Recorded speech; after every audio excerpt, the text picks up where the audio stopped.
DungeonLand has put me in one of those really perplexing situations. On one hand, it's an immensely enjoyable retro throwback game with a huge influence on multiplayer aspects. On the other hand, it seems like it's a game that got pushed out there a little too early, that is just a month away from being just that much better for me to be able to wholeheartedly recommend this game. So let's just get down to basics. DungeonLand is a new game by Paradox Interactive, which takes the whole dungeon crawling experience and parodies it in a DungeonLand amusement park theme, which you could either be in control of as the dungeon master, or take part in as an adventurer, as either a rogue, a mage, or a warrior, fighting through different themed dungeons, which aren't really dungeons at all, that have various traps and bad guys for you to fight in. You would think it was very RPG-like, but actually it resembles more of the old classic Gauntlet Dark Legacy or Gauntlet Legends games on the N64 and PS2 than anything that would remotely resemble an RPG. In fact, it's very arcadey in that respect, and to the point where some people might actually be annoyed by this. Just by the title itself, people might think, oh, I might be able to level up and find loot and stuff like that. Well, yes, there is loot. There's tons of gold for you to find and bad guys to kill, but there's no experience bar, there's no better armor, there's no better weapons. However, with the gold you do find, you can use that currency to buy things in the store, which mostly is just aesthetic. All the weapons you can buy for your characters are aesthetic. All the armor, which is basically just costumes, are aesthetic. There are perks that you can use that actually do something, and potions, which act as a secondary special ability for your character. Again, more like Gauntlet, where you could actually use potions as attacks as well. Of course, you can also save up your money and Dungeon Master mode, which will allow you to buy different cards. See, in Dungeon Master mode, you are the master, and you can invite your friends to come into your dungeon where you throw down the baddies, or the traps, or whatever. It kind of works like you are playing a game of cards. As a Dungeon Master, you get dealt out different cards based on the deck that you chose before you started the match, which has to do with traps, monsters, spells, etc.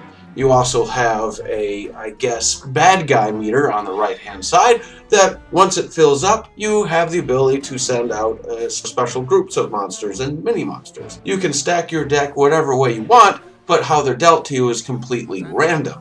So picking what cards you like doesn't necessarily mean you'll end up getting your favorite hand, which is cool because it keeps things fair. Obviously, you don't want the Dungeon Master to just keep spamming his best cards over and over again to win every match. But again, Dungeon Master mode isn't actually about winning. It's actually about creating a fun gameplay experience for your friends. Well, that's why I think it's kind of cool. It even tells you in the game that when you're in Dungeon Master mode, you're not necessarily trying to kill the heroes, you're trying to give them a fun and challenging gameplay experience. And depending on who you're playing with, this could vary. It could be some noobs that you'll have to go easy on, or some seasoned veterans that want you to really go hard on them and send your worst baddies at them.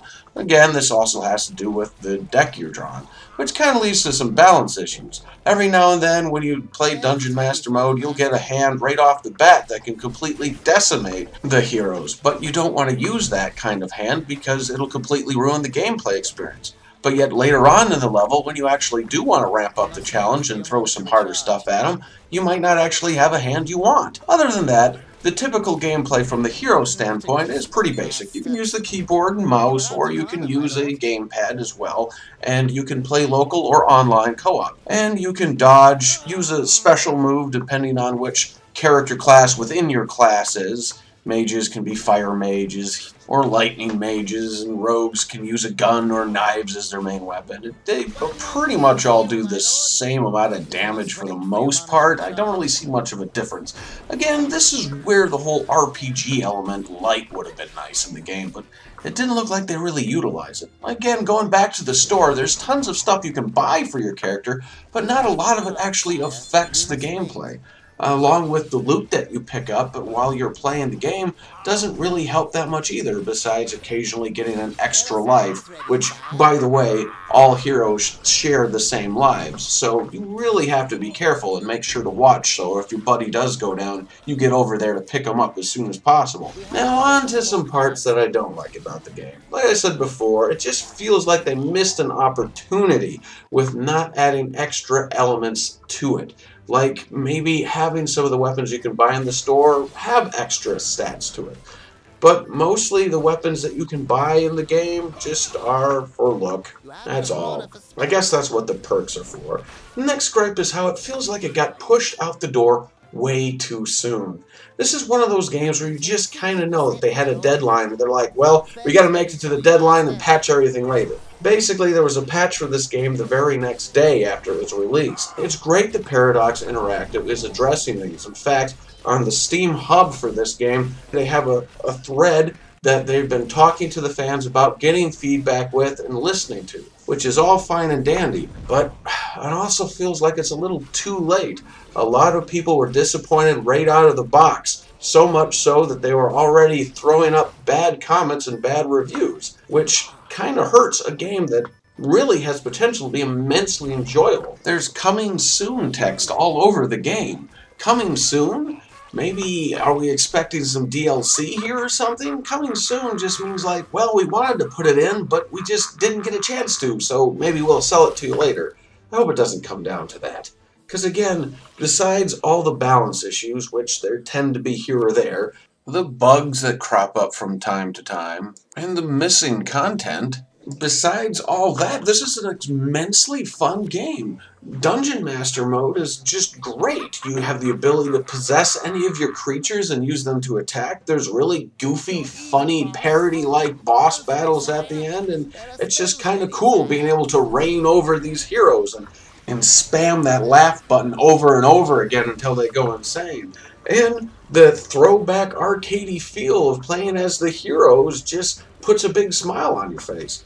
For those moments when the bugs do crop up, when there's some lag here or there, and the all but non-existent single player for those times when you can't get people to play, which can happen sometimes. In fact, you'll find yourself sitting there lonely for quite some time in Dungeon Master mode, waiting for actual humans to join your game if you don't have any friends lined up. Ultimately, with the bugs and it feeling like it got rushed out the door, I have to give this game a 7 out of 10. But it's an enthusiastic 7 out of 10 due to the fact that it is an immensely fun game that I have a lot of enjoyment. Give this game about a month, and after a few patches, DungeonLand could turn into the game that it was meant to be on launch. It's just a shame that it had to start so rickety.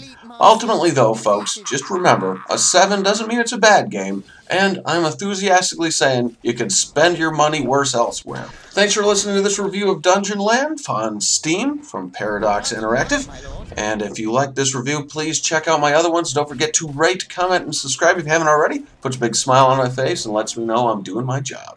Till next time, game fans, keep playing, and thanks for watching. You are out of mana, my lord.